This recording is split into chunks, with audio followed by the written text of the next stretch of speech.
Hey everyone, it's Shelby, the conservative bookworm.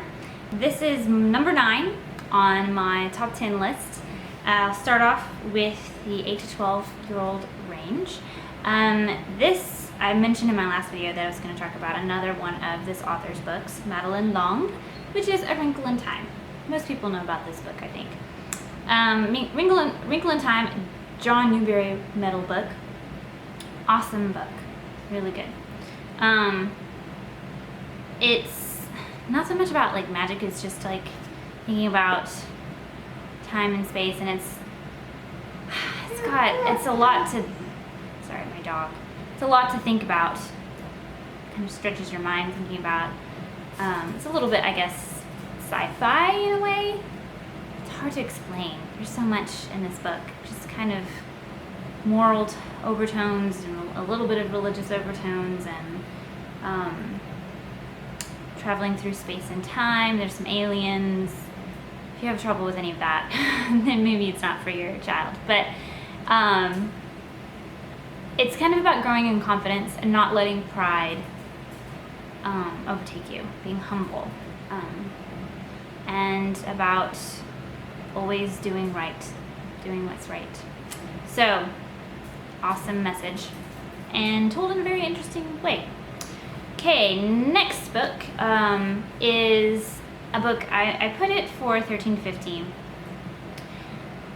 Older kids can enjoy it too. I actually recently found this book. It was recently published, I think in this last year. I don't know if it was 2016 or 2015. It was the last book that we did for my book club. It's called Paper Hearts by Meg Wiviot. Wiviot? I don't know, you can see here. I don't actually own the book yet. It's an awesome read. It is based on a true story about the Holocaust.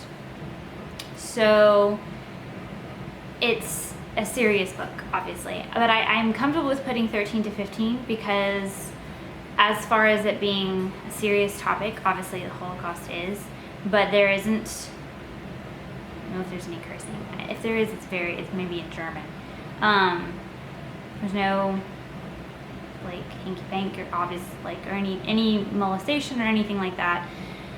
There is a lot of sadness, obviously, because it's about the story of 2 Jewish girls who lose their family in the Auschwitz concentration camp, and they themselves are trying to survive the Auschwitz concentration camp. But they're real people.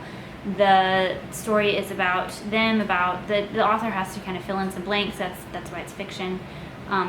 These girls aren't alive anymore, but she took what she knew about them, watched documentaries, found what she could about their story, and put it together. And it's a beautiful story about friendship, about survival against great odds. And it's told in verse, which makes it quite a quick read, because each chapter is a poem basically, so very short. But it's an interesting format, and I think it works really, really well. I really liked it. And I think it's kind of an interesting challenge for kids to read a book in verse, because it's kind of like, yeah, you're having to read poetry, but it's a story. Huh. So kind of best of both worlds. So I really love Paper Hearts, new favorite for me.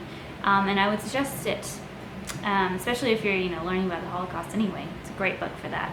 Another great book for the Holocaust is Number the Stars. I would suggest that. And another one for older kids, which I might suggest later on in another video, but just off the top of my head, and for adults, is Man's Search for Meaning by Viktor Frankl, which is not fiction, it's nonfiction. But because it's such a great book, I'm just going to say it anyway if you're thinking about that. But I might have a series eventually about just reviewing, talking about Holocaust books, or just different books for different eras for historical fiction.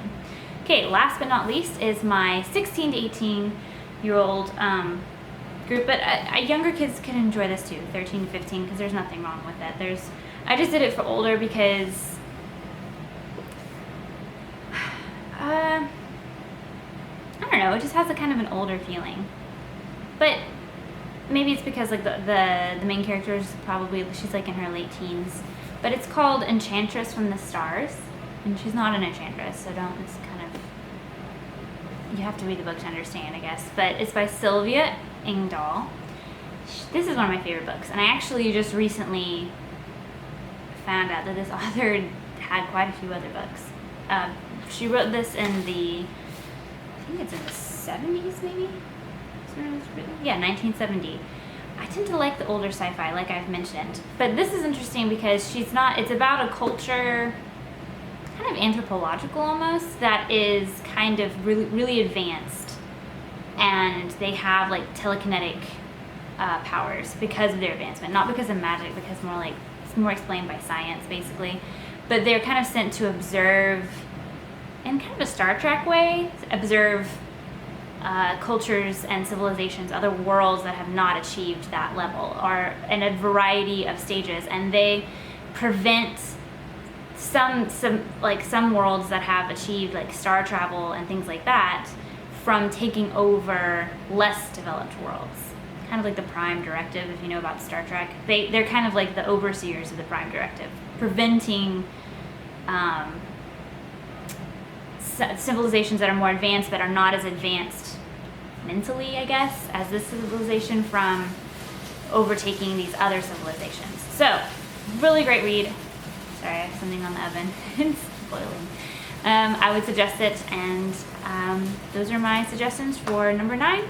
Last video is coming up soon. Hope these are helpful for you. Thank you. Bye.